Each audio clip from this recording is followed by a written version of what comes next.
Hey everyone, and welcome back. Today I'll be continuing to read Black Panther, the Young Prince. So let's continue. Chapter 5. T'Challa heard the drumming first, a percussive boom, boom, boom, accented by bells, whistles, shakers, marimbas, and a balafon, an instrument similar to a xylophone. The music drifted up into a night sky filled with stars. This was more than just a tribal rhythm. It was rooted in the history of Wakanda, a song of the ancestors, and every note and chord had a meaning. T'Challa released a labored breath. All day, his stomach had been fluttering like a swarm of bees. The time had finally arrived. M'Baku stood next to him and swayed to the music. "Ready to party?" he asked. T'Challa nodded absently. "Hello?" M'Baku said. T'Challa was brought back to the moment. "Yes," he said. "It's time. Let's do it." "One for all and all for one, right?" M'Baku said. "Right," T'Challa answered as they made their way down the gathered masses. The boys walked up a small hill, which looked down into a valley where the festives were being held. Torches planted every few feet flickered orange in the dark. T'Challa felt the vibration of the music dance along his spine. A sea of people moved in undulating rhythm, thousands of them, all in their traditional clothing, which made for a dazzling array of color. Ruby red and emerald green, pure violet and lemony yellow. T'Challa stood and took it all in. Troubadours, jugglers, dancers, singers, even magicians came out to perform for the children in attendance. The Wakandan flag waved from every vantage point, a panther's proud face on a field of red, black, and green. But amid the lavish display, T'Challa felt a sense of unease. He saw the preparations for a possible invasion in the fortifications of steel and concrete around the city entrances. Sharpshooters perched on soaring antenna towers. Squadrons of warriors patrolled the streets, and the number of Dora Milaje seemed to have doubled over the past few days. A storm of applause broke out when the crowd spotted T'Challa. He wanted to disappear. He'd asked his father if he could arrive in his own way, without fanfare, and the king reluctantly allowed it, but all the cheering still put him in the spotlight. Cries of "Prince" and "Young Panther" rang throughout the valley. M'Baku rolled his eyes, and as a new melody drifted out over the crowd, he pushed his friend into the throng. T'Challa quickly righted himself. He was not very good at dancing, but as several people circled him, he had no choice but to try his best. He felt awkward on his feet, which was strange, as he was usually one of the most physically capable boys in the kingdom. But this was dancing, something entirely alien to him. Still, for a few brief moments, his hesitation about the trip seemed to leave him, until he saw a lone figure leaning against the column, smirking. Hunter shook his head. "Ah, the young prince is a good dancer," he called. T'Challa broke away from the crowd and approached his stepbrother. "You don't know when to stop, do you?"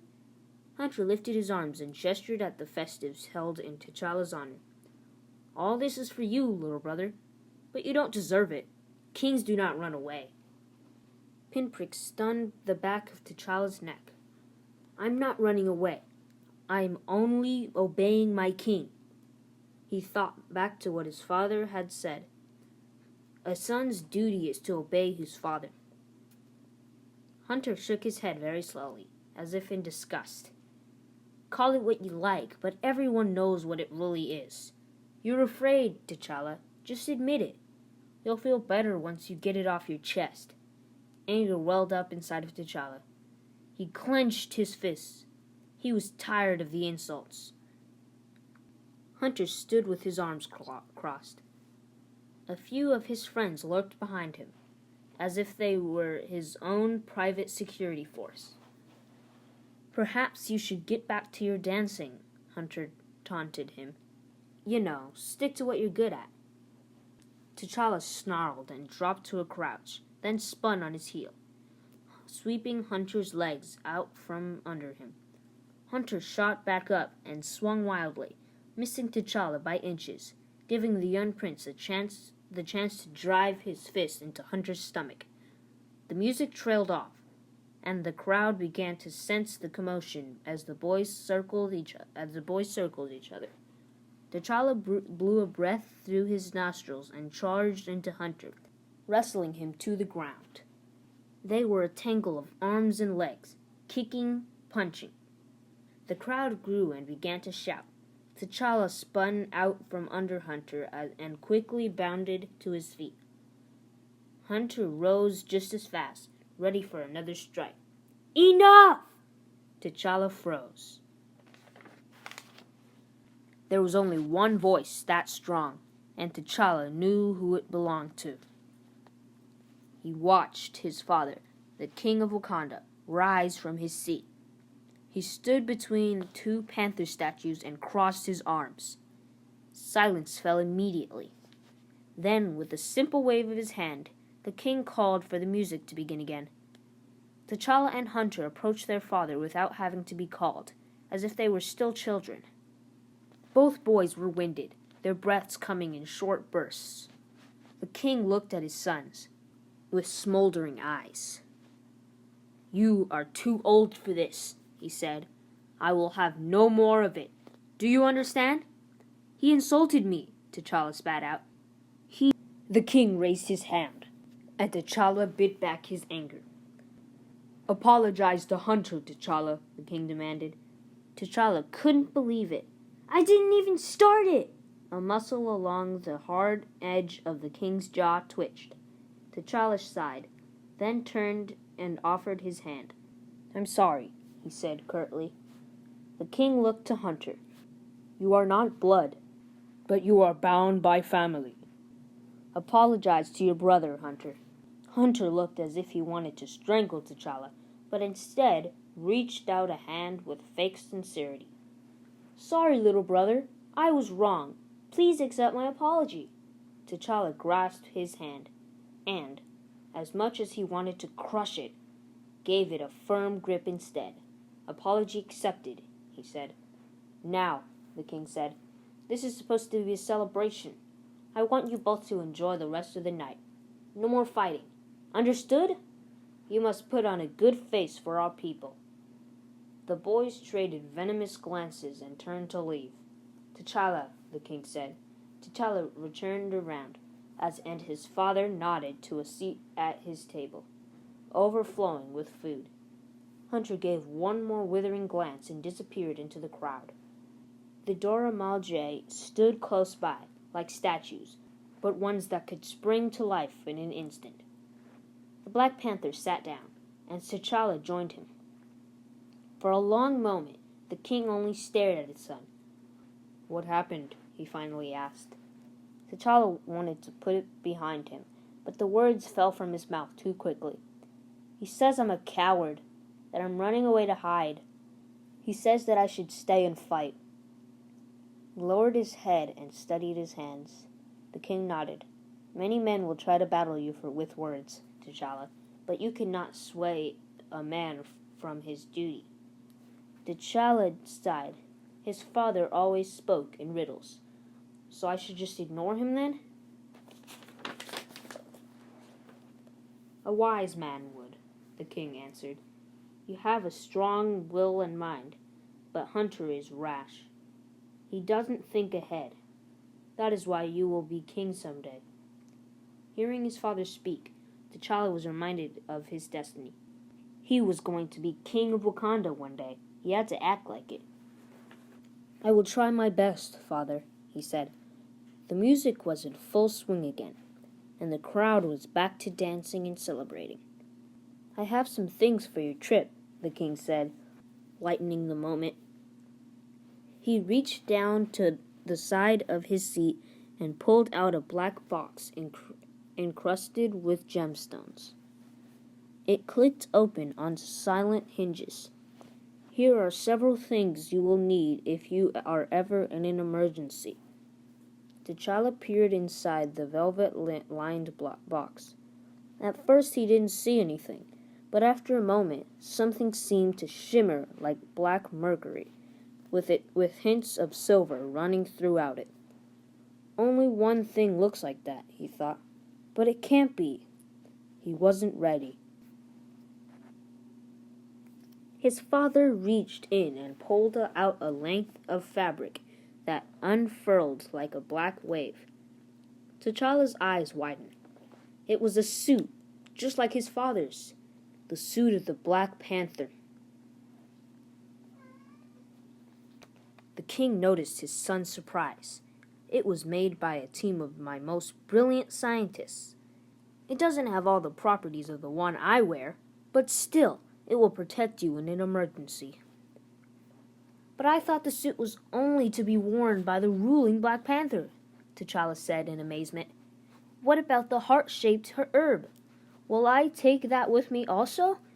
The king almost laughed. No, my son. It will destroy your mind and body if you are not prepared. T'Challa knew that the heart-shaped herb was the last test one had to undertake to rise as the Black Panther.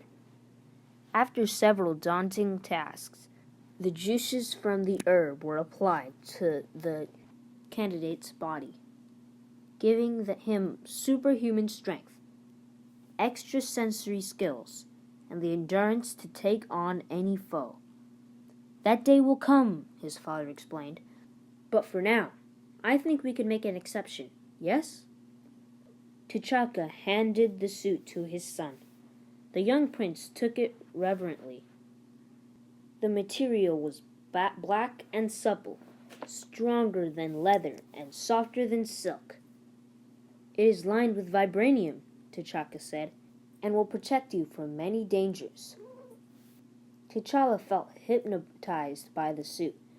It was one piece, and he was sure it would fit him like a glove. There was a mask, too, that he could wear over his eyes. He couldn't wait to put it on. Something within the young prince began to take shape. It was a deep pull that he felt within his whole body, like a tide washing into shore. He had felt it before, and now he knew what it was. The call to adventure. T'Challa? T'Challa raised his head. Do not use it unless you are in an emergency. Do you understand? T'Challa nodded absently, still mesmerized by the strange material. Here, his father said, there is one more thing you should see. He reached back within the box. T'Challa's heart hammered. What else? The king handed him the object. It was a ring. A gleaming jewel sat in the corner of it, like a cat's eye. I had this crafted especially for you, T'Challa. A vibranium ring, a reminder of home. T'Challa felt the weight of it in his palm and slipped it on his finger. The ring will fit a true son of Wakanda, his father said proudly, and that is what you are. T'Challa extended his fingers and looked admiringly at the ring, which sparkled in the torchlight. Remember that, my young prince, always. I will, father. T'Challa, his father said, and his voice took on a grave tone. Use the panther suit only if there is no other choice. Do you understand? I do. Good. Now run and find M'Baku. Your plan leaves in the morning. T'Challa studied the ring on his finger once more, then looked out at the crowd from the vantage point of his father's table, set high above the celebration. A true son of Wakanda, he thought. That is who I am. I will lead these people one day, no matter what Hunter says. He made a vow never to forget it.